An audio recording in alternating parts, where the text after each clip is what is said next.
İnternet haber sitelerinde yer alan ambulansta kaçak sigara yakalandı olarak çıkan haberlerde ve haber videolarında İl Sağlık Müdürlüğümüze ait 13 AP 112 plakalı ambulans ile yapıldığı iddia edilmiştir.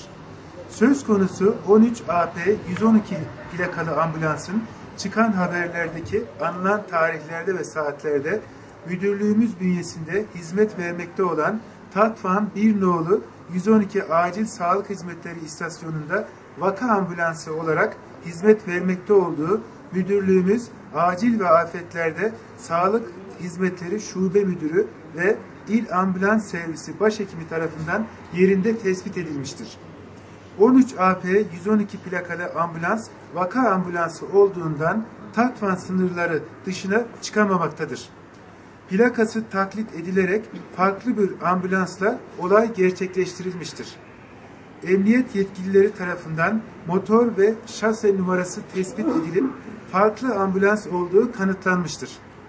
Bu olaya karışan kişiler hakkında kurumumuz zan altında bırakıldığından gerekli yasal işlemler başlatılacaktır.